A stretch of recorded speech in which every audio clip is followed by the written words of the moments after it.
চলুন আজকে একটু জাকু টেম্পল সম্বন্ধে জানা যাক।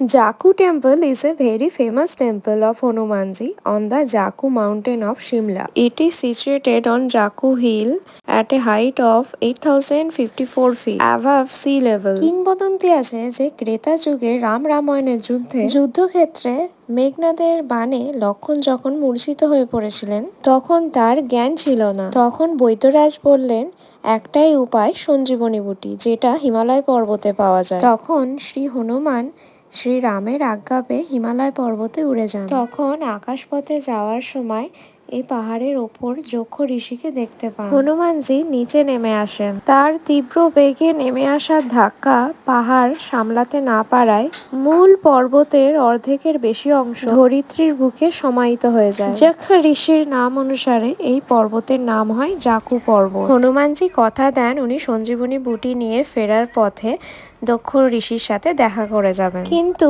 ফেরার সময় রাস্তায় কালনেমি রাক্ষস বাধা দেয়। তখন শ্রী হনুমান কালনেমির সাথে যুদ্ধ করেন এবং কালনেমিকে পরাস্ত করেন। এতে অনেকটা সময় নষ্ট হয়। সঞ্জীবনী বুটির জন্য শ্রী রামচন্দ্র সহ অনেকেই অপেক্ষা করছিলেন, তাই আর ফেরার পথে যক্ষ ঋষির সাথে দেখা হলো না। হনুমানজি যক্ষ ঋষিকে নারাজ করতে চাননি, সেই জন্য তিনি দক্ষ ঋষির সামনে প্রকট হয়ে অন্তর্ধান হয়ে যান। তিনি অন্তর্ধানের সময় এক মূর্তি প্রকট হয়, সেটা আজও মন্দিরে বিদ্যমান। যক্ষ ঋষি হনুমানজির স্মৃতিকে বিদ্যমান রাখার জন্য এই মন্দির নির্মাণ করেন।